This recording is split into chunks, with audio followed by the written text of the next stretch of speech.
नमस्कार, स्वागत है एक बार फिर आपका EN हिंदी पर। मैं हूं राम भारद्वाज और आप देख रहे हैं EN हिंदी का मॉर्निंग न्यूज़ बुलेटिन। आज है 18 जनवरी 2021 और हिमाचल प्रदेश की आज की सबसे बड़ी खबरें हम आपके लिए लेकर आए हैं। हिमाचल प्रदेश पंचायती राज चुनाव से जुड़ी बड़ी जानकारी हम आपको देने वाले हैं। इसके अतिरिक्त आज की कोरोना वायरस और बर्ड फ्लू की क्या स्थिति हिमाचल प्रदेश में, उसकी पूरी जानकारी हम आपको इसमें देंगे। साथ ही में आज की वेदर रिपोर्ट और आने वाले समय में हिमाचल प्रदेश में कैसा मौसम रहेगा, पूरी जानकारी हम आपको इसमें देंगे। इसके अतिरिक्त कुछ हादसे आज हिमाचल प्रदेश में हुए हैं, उसकी जानकारी हम आपको देने वाले हैं। पूरा वीडियो को आप लास्ट तक देखिएगा। जो भी आपको जानना है, जो भी आप जानना चाहते हैं, पूरी जानकारी आपको इसमें मिलेगी। आज की पहली खबर है हिमाचल प्रदेश पंचायत चुनाव से जुड़ी हुई। पहले चरण के चुनाव में 77.50% मतदान। हिमाचल प्रदेश में पंचायती राज संस्थाओं के पहले चरण के चुनाव में रविवार सुबह 8 से शाम 7 बजे तक 77.50% मतदान हुआ है। इसके बाद 1 घंटा कोरोना संक्रमित और होम क्वारंटाइन वोट डालने के लिए रखा गया था। राज्य चुनाव आयोग के अनुसार पहले चरण के मतदान के समय कोई भी बड़ी शिकायत नहीं आई। पहले चरण में कुल 1227 पंचायतों के लिए मतदान हुआ है। पंचायतों में मतदान के बाद वोटों की गिनती कर नतीजे घोषित किए जाने हैं। पंचायत समिति और जिला परिषद सदस्यों के चुनाव नतीजे 22 जनवरी को घोषित हो गए। कई जगह देर शाम तक मतदान होता रहा। प्रदेश की 108 पंचायतों ने पहले ही प्रतिनिधि चुन लिए थे। कुल्लू की नगर की रिहांडा पंचायत में सबसे ज्यादा 94% मतदान रिकॉर्ड हुआ है। प्रदेश की 1208 पंचायतों में दूसरे चरण के चुनाव के लिए 19 जनवरी को मतदान होगा। पंचायत चुनाव देश के पहले मतदाता ने कल्पा में डाला वोट। मतदान केंद्र पर हुआ भव्य स्वागत। हिमाचल प्रदेश में लोकतंत्र की मिनी संसद के चुनाव में स्वतंत्र भारत के प्रथम मतदाता श्याम शरण नेगी उम्र 103 में भी उत्सुकता दिखी। उम्र के इस दौर तक भी नेगी एक बार भी मतदान से नहीं चूके। लोकसभा हो या विधानसभा या फिर पंचायती राज चुनाव, सभी में नेगी ने अपने मत का इस्तेमाल किया है। रविवार को हिमाचल प्रदेश में पंचायती राज चुनाव के पहले चरण के मतदान में नेगी ने कल्पा स्थित राजकीय प्राथमिक पाठशाला दोपहर 12:15 बजे तक मतदान किया। उन्होंने प्रदेश के हर नागरिक से मतदान की अपील की है। इससे पूर्व जिला प्रशासन ने उनके स्वागत के लिए मतदान केंद्र पर लाल कारपेट बिछाकर स्वागत किया। उपायुक्त किन्नौर हेमराज पैरवा ने नेगी का टोपी और अंग वस्त्र पहनाकर अभिनंदन किया। बड़ी खबर, स्कूलों में प्रार्थना सभा और खेल कूद गतिविधियों पर रोक। हिमाचल प्रदेश में 1 फरवरी से खोलने जा रहे स्कूलों में प्रार्थना सभा नहीं होगी। स्कूलों में खेल कूद गतिविधियां भी नहीं होगी। स्कूल खोलने पर कक्षों में विद्यार्थियों को बैठने के दौरान उचित शारीरिक दूरी रखनी होगी। स्कूल गेट पर थर्मल स्क्रीनिंग से विद्यार्थियों और शिक्षकों का तापमान जांचा जाएगा। बुखार वाले शिक्षकों और विद्यार्थियों को स्कूल नहीं आने दिया जाएगा। 1 फरवरी से हिमाचल में खोलने जा रहे स्कूलों के लिए शिक्षा विभाग ने SOP बनानी शुरू कर दी है।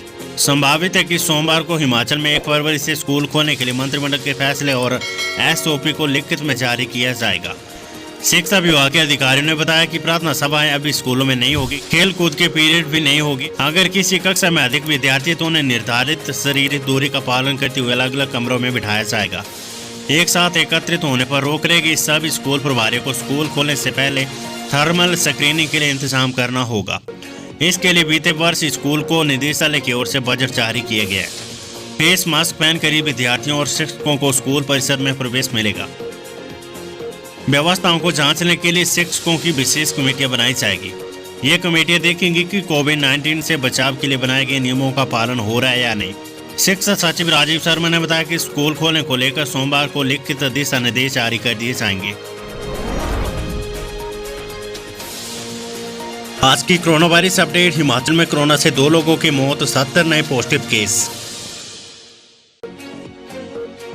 प्रदेश में रविवार को कोरोना वायरस से 2 लोगों की मौत हुई, जबकि 70 नए मामले सामने आए। जानकारी के अनुसार रविवार को मंडी जिले में 52 वर्षीय महिला और चंबा के 59 वर्षीय व्यक्ति की कोरोना से मौत हुई है। वहीं प्रदेश में 70 नए मामले सामने आए। बिलासपुर से 1, हमीरपुर से 13, कांगड़ा से 12, कुल्लू से 1, मंडी से 3, शिमला से 5, सिरमौर से 23, सोलन और ऊना जिला से कोरोना के 6 मामले सामने आए हैं। इन मामलों के सामने आने से प्रदेश में कोरोना संक्रमितों का कुल आंकड़ा 56,943 पहुंच गया है। इनमें से 697 सक्रिय मामले, यानी कि प्रदेश में इस समय 697 संक्रमितों का इलाज चल रहा है, जबकि अब तक 52,280 मरीज कोरोना से ठीक हो चुके हैं। प्रदेश में कोरोना से अभी तक 954 लोगों की मौत हुई है। खबर हमीरपुर से पार्क के पास मृत मिला कौवा, लोगों में मचा हड़कंप। खबर है बॉर्डर से नगर panchayat Boda ward number 1 children park के पास मृत कौवा मिलने से लोगों में हड़कंप मच गया। सूचना मिलती पशुपालन विभाग की तरफ से डॉक्टर हितेश व वन विभाग की तरफ से आर.ओ. रत्नी देवी, बी.ओ. अमरनाथ, गार्ड रामा देवी मौके पर पहुंच गए। पशुपालन विभाग के वोटर डॉक्टर हितेश ने पूरी पीपी किट पहनकर मृत कौवे को वन अधिकारी की मौजूदगी में गड्ढा खोदकर दबा दिया। खबर पंचायत चुनाव से दूसरे दौर के चुनाव का प्रचार थमा, दूसरे चरण में होगा 1208 पंचायतों में चुनाव। दूसरे दौर के पंचायती राज चुनाव का प्रचार रविवार को थम गया है। चुनाव प्रचार थमने के बाद अब डोर टू डोर प्रचार हो सकेगा। मंगलवार 19 जनवरी को दूसरे चरण में मतदान होगा, जिसके लिए राज्य में 1208 पंचायतों को चिन्हित किया गया है। इन पंचायतों को चिन्हित करने के साथ ही पोलिंग पार्टी को भी ड्यूटी दे दी गई है।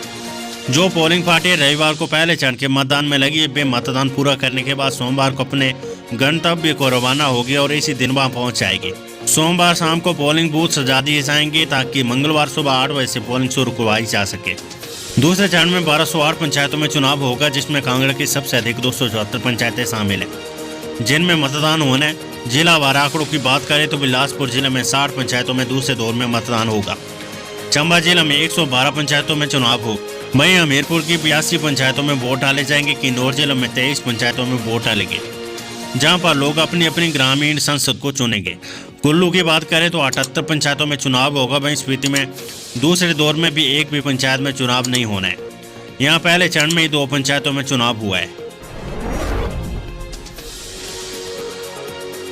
उड़ते उड़ते नीचे गिरा कौवा, वोट डालने आए लोगों में मचा हड़कंप। खबर है चंबा से।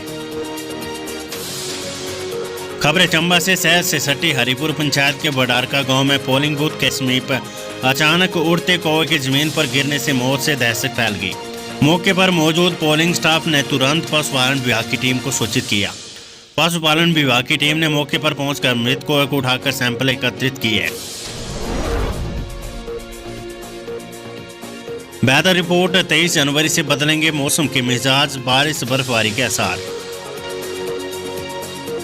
प्रदेश में तापमान बढ़ने का सिलसिला जारी है। हर दिन तापमान में बढ़ोतरी हो रही है। सर्दियों के मौसम में गर्मियों जैसा वातावरण बना हुआ राजधानी शिमला में न्यूनतम डिग्री तापमान जनवरी के महीने में 8.1 दर्ज किया गया है, जबकि जनवरी माह में इन दिनों तापमान 0 डिग्री तक बनता था। वहीं लाहौल स्पीति के केलांग को छोड़कर बाकी सभी जिलों में न्यूनतम तापमान 3 डिग्री से ऊपरी है। वहीं अधिकतम तापमान 16 से 20 डिग्री के बीच है। मौसम विभाग के निदेशक डॉक्टर मनमोहन सिंह का कहना है कि प्रदेश में 22 जनवरी तक प्रदेश में मौसम साफ रहने के आसार है। 23 जनवरी से प्रदेश में पश्चिम विक्षोभ सक्रिय होने के आसार है, जिसके बाद प्रदेश में मध्य पर्वतीय व उच्च पर्वतीय क्षेत्रों में बारिश व बर्फबारी होने का अनुमान है। हैरानी की बात यह कि पहाड़ी राज्य हिमाचल प्रदेश, जहाँ गर्मियों के दिनों में भी ठंडे मौसम के लिए मशहूर है, तो वहीं इस बार यहाँ पर सर्दियों के दिनों में भी बाकी राज्यों से ज़्यादा तापमान है।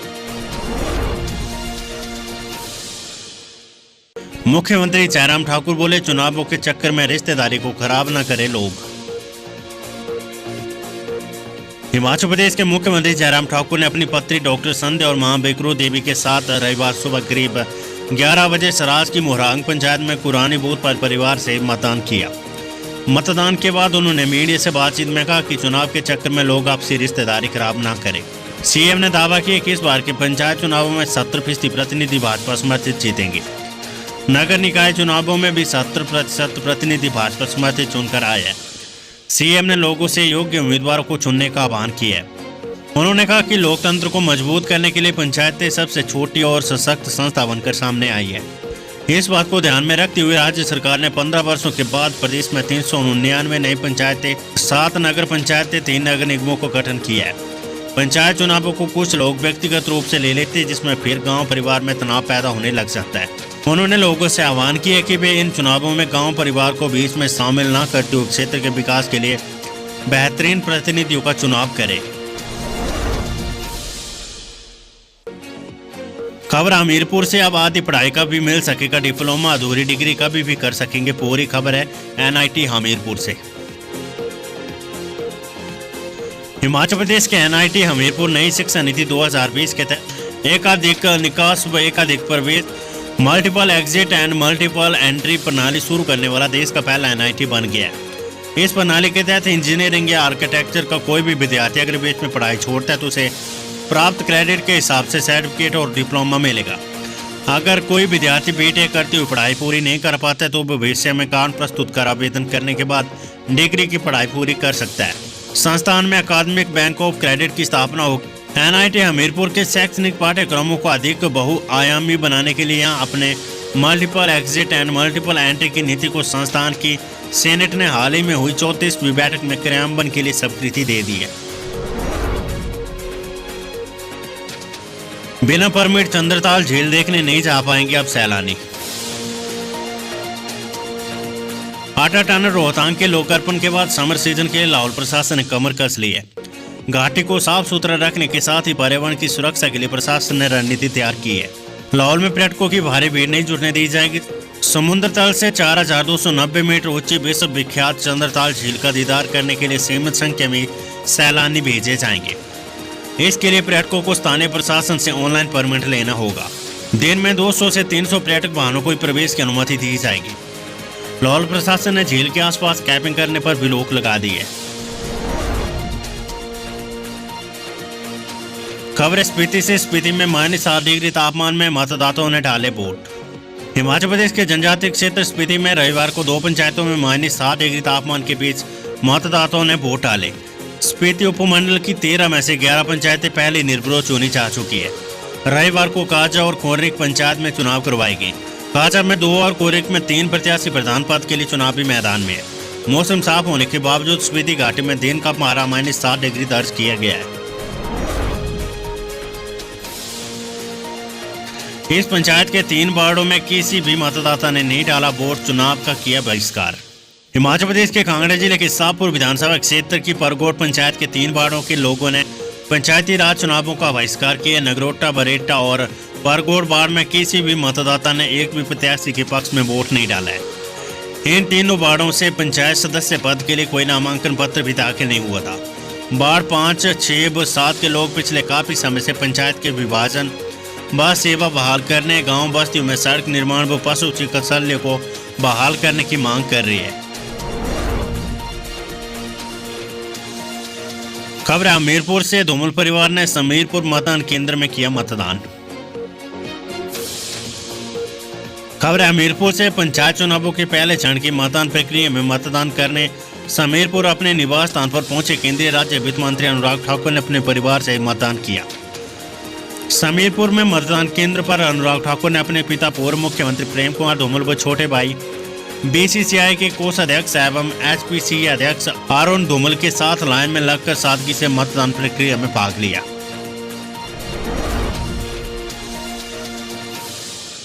गग्गल के पास कुटमा में फतेहपुर की युवती ने किया सुसाइड। पिता की मारपीट के बाद उठाया कदम। पिता की मारपीट से तंग आकर एक युवती ने जिला कांगड़ा के गग्गल एयरपोर्ट के साथ लगते कुटमा में नाले में छलांग लगाकर आत्महत्या का प्रयास किया है। युवती जिला कांगड़ा के उपमंडल फतेहपुर की रहने वाली है। युवती बीती रात से घर से गायब थी। आज भी सुबह से ही कुटमा में वहां घूम रही थी। इस दौरान उसने नाले में छलांग लगाकर आत्महत्या का प्रयास किया है। नाले में गिरकर युवती घायल हो गई और कराने लगी, जिसकी आवाज सुनकर स्थानीय लोग नाले में गए। लोगों ने वहां से एक युवती को बेसुध हालत में देखा। लोगों ने इसकी सूचना गग्गल थाने को दी और युवती को नाले से निकालकर सड़क तक पहुंचाया। पुलिस ने युवती को मेडिकल कॉलेज टांडा में भर्ती किया। युवती के पास मिले बैग से उसके घर की जानकारी मिली है, जिसके बाद उसके परिजनों को घटना की जानकारी दी गई। बताया जा रहा है युवती के भाई ने फोन पर ही बताया कि उसकी बहन देरी कॉलेज में फाइनल ईयर में पढ़ती है।